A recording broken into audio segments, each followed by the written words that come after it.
Good afternoon. No. I just flew down here today, and y'all know if you're a libertarian, flying nowadays is a special kind of hell, isn't it? Right? Yeah. I mean, pre-9/11, and most of y'all probably too young to remember that. Pre-9/11 was a pretty enjoyable experience. You just walk through a metal detector and get on a plane, you were good.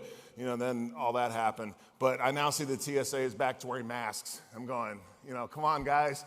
Get with the program. It's monkeypox what we're supposed to all be scared of right now. I'd like to tell you all just a little bit about myself real quick while I got into politics. I was born in Madrid, Spain. My dad was in the Air Force at the time. Shortly after I was born, we moved back to the States. When I was 4 years old, Dad retired from the military. We moved to rural northeast Missouri. Dad, for us Missouri people, right by Hannibal. Dad worked in factories. Mom was a homemaker. It was the Carter years. So the country was not doing very well economically. Dad got laid off a number of times. We always had roof over our head and food to eat because of his military retirement. But if something happened, say the car broke down or something like that, things got really tight.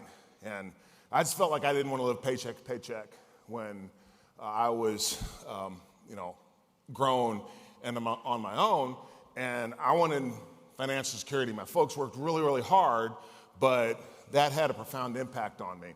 So I thought my pathway to success would be through professional sports.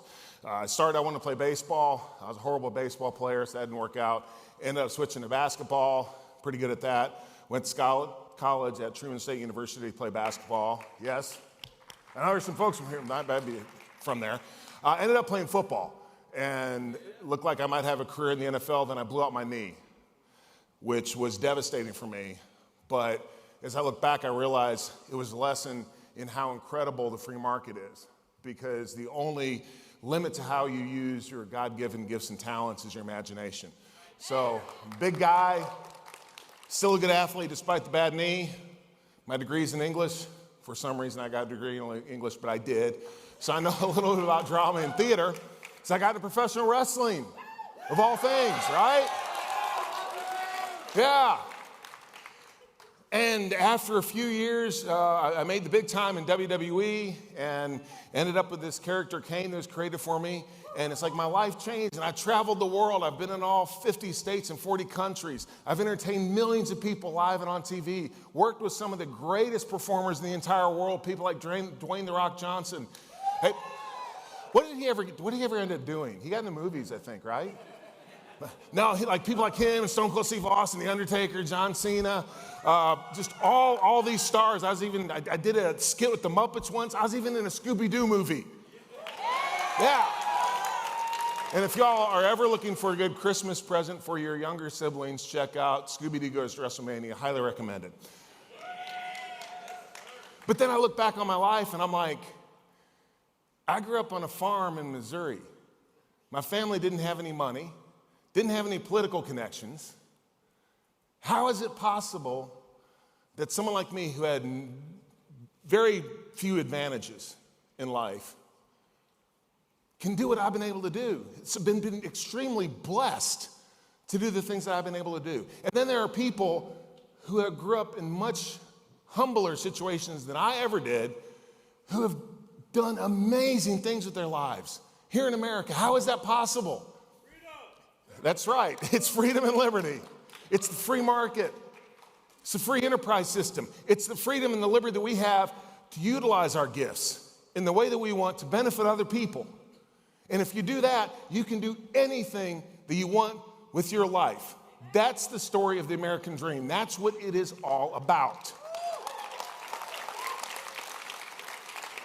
It's really, really important to me because I'm a product of the American dream. I also understand how fragile it is because I've been around the world and I realize that there are a lot of places you don't get those opportunities. Where you are born is where you will end up because you don't have the freedom and the liberty to utilize those gifts and you're stuck. That's why I decided to get into politics. I have a couple daughters. They're both awesome. And I have two grandkids. I have a 13-year-old granddaughter and a 7-year-old grandson. Look at my kids, and they're good as far as, they get to make decisions about their lives. They have a voice in the public square. My grandkids do not. I worry very much about what their future is going to look like. Will they be able to take advantage of the opportunities that the free market system gives them, that they create on their own, the American dream, or will they not? That's a big question, and I don't think it's guaranteed. So I got into politics because I want to preserve that in whatever way I can, even if it is as a county mayor. When I ran for election, and here's the deal too, the importance of voting. I know, a lot of us are skeptical about voting. I get it. 40,558 people voted in my primary. I won by 23 votes. Okay? So in some cases, every vote does count. But nevertheless, when I got into office, do it all libertarians, conservatives do, right? Keep taxes low, keep government off our back, try to foster a business-friendly environment. That's how things went. Everything was good until March of 2020, when this pandemic hit. Now, I remember hearing about coronavirus in China in December of 2019. That's when it kind of first started bubbling up in the news.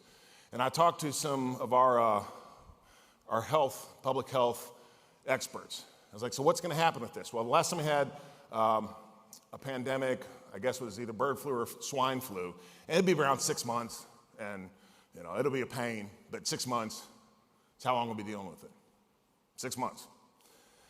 Then, a little later, I remember talking with them, and they were talking about the World Health Organization was catching a lot of flack because they had praised China's response to coronavirus, and we need to differentiate. Coronavirus is the virus, COVID-19 is the disease, the symptoms that the coronavirus in this case causes. Anyway, they were rightfully being criticized because China had locked down their people, and WHO thought that was great, right?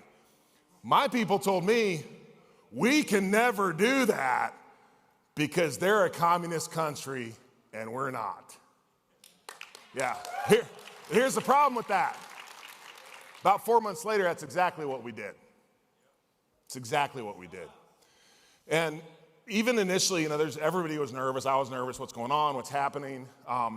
But I was reminded of what H.L. Mencken said, that the whole aim of practical politics is to alarm the people and hence make them clamorous to be led by an endless series of hobgoblins, all of which are imaginary. So COVID-19's real. I'm not, I would never say it's not. I mean, it was a serious health crisis, but we dealt with it in completely wrong and destructive way. Okay, instead of following like advice given in the Barrington Declaration of focused protection, we knew who the people that were most at risk were as older folks. Instead of concentrating resources on those, we just said we're going to lock down society. And I was one of the people early on, I was like, well, here's the problem if you do that. The economy is not a light switch. You can just flip on one day, flip off one day, and flip on the next and think that everything's going to be okay. Okay? We're going to have long-term problems with this. We're going to have supply chain issues. That's a fact, okay? Health is not just our physical health. What about our mental health and our emotional health? We're going to have huge issues with that. I mean, we already have a huge substance abuse, substance misuse problem in this country, especially in Appalachia, where I live. And the thing was that we had really worked hard to level off the impact of that, still going up, but our drug overdoses had actually peaked in 2019, and we're starting to go down.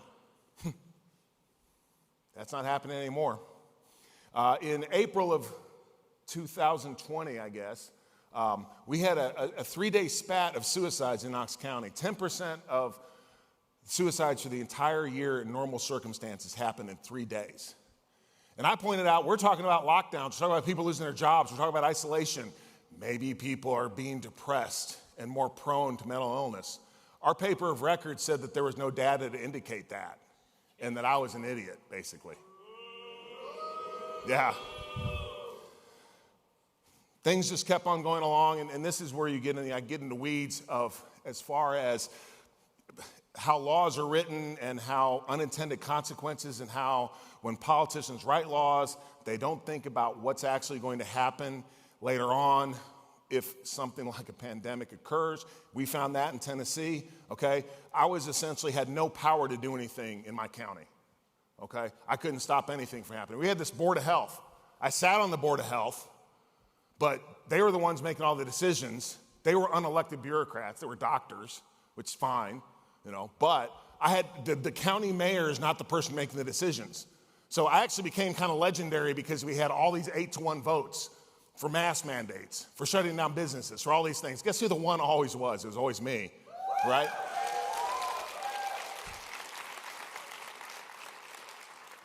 We didn't do a lot of things that other places did. Initially, as I said, everybody was very nervous about this.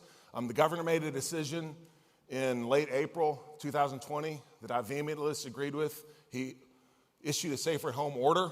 Now Governor Lee, he's a really good guy, and really good guy.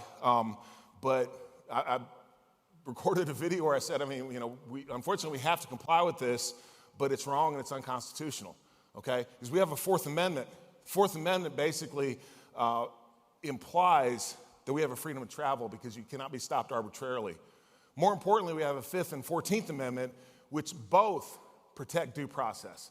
I'm not into government issuing licenses for businesses, but if you issue the license for the business, you cannot arbitrarily strip them of their ability to do business without due process. And we were doing that like crazy across the country.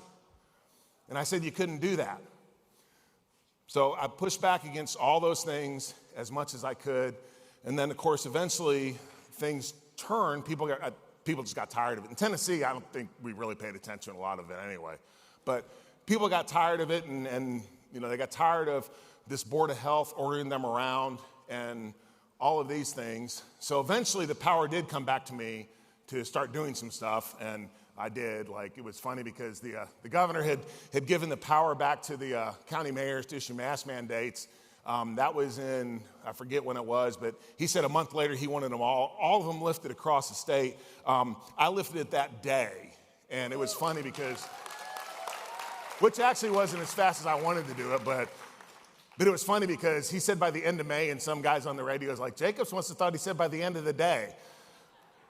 But anyway, because of what I did, it had a ripple effect across our region. It wasn't just in Knox County. In fact, I couldn't do that much in Knox County except blab and use the bully pulpit.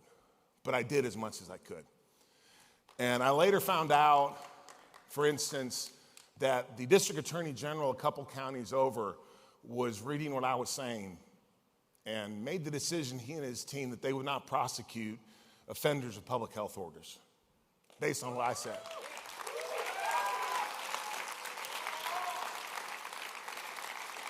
So what I said helped keep people out of jail for doing things that you normally do anyway. And then I was at a 4th of July, Independence Day. We should always remember it's Independence Day. It's not the 4th of July. I was at an Independence Day celebration for a church in a neighboring county. And the reason they picked me is because they said that they would watch these stupid Board of Health meetings, and everybody's all downtrodden and upset over what's happening. And you had the one guy that said, no, we shouldn't do that. And that gave them hope. So it's amazing what one voice can do. Even when I didn't really have any power to do anything on a practical level, just being that voice did have an impact on people. I would have never been in that position if it hadn't been for this organization. As I said, I won my primary election by 23 votes out of over 40,000 cast. The reason I won that election is because my campaign hired 7 door knockers who had been trained for Young Americans for Liberty, and they knocked on 55,000 doors in Knox County. I did no TV advertising, no newspaper advertising, did very targeted radio, did some mailers, and the rest of the money was devoted to a door knocking campaign. And it worked. And it got me into office. This is the most important organization in the country when we're talking about political activism and making a change in our country. And I really believe that.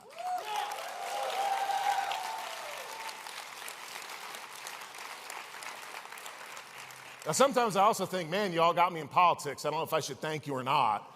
But nevertheless, thank you. At least in Knox County, and I know you're doing it across the country, but y'all are doing great work.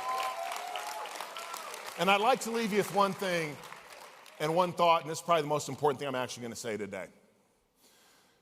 I just won my re-election Thursday, right?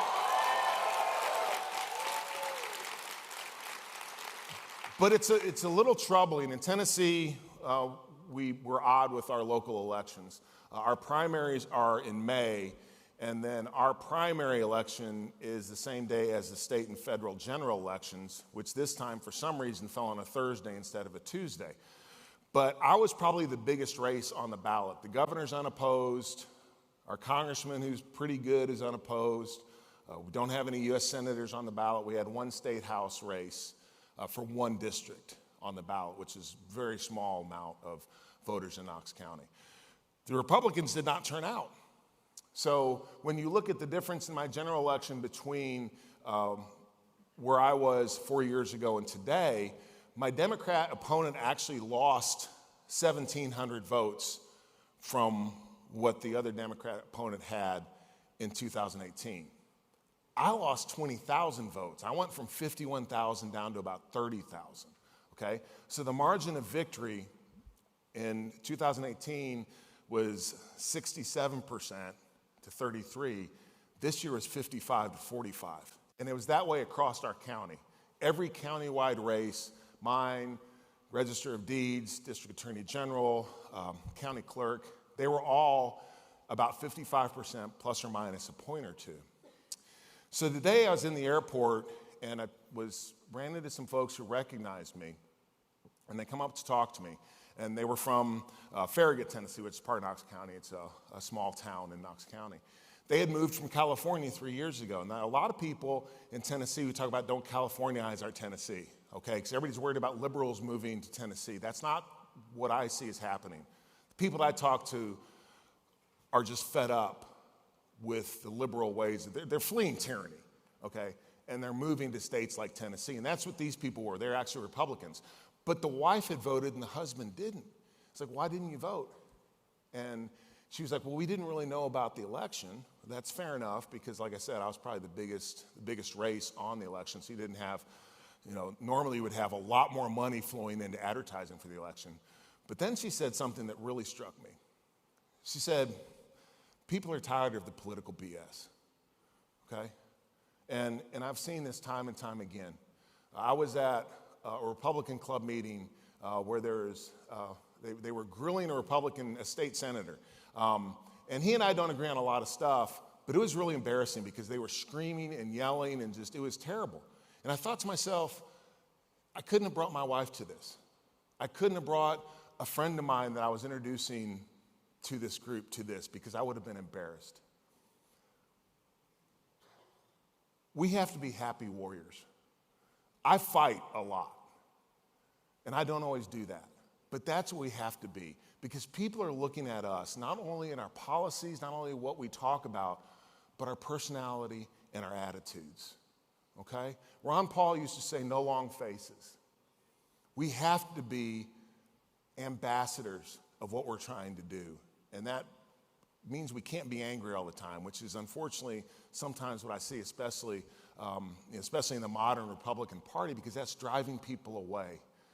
We have to turn our frowns upside down, okay? But we really do. what we're doing, we're fighting a lot of stuff and things look very bleak out there, right? We have the best product on the planet. We want people to be free from coercion, to be able to live their lives as they want to live them without being ordered around. That's the greatest concept in the world. That's the birthright of everyone. So I would encourage you all, when you're out there, be happy about what we're trying to do. It's really hard at times.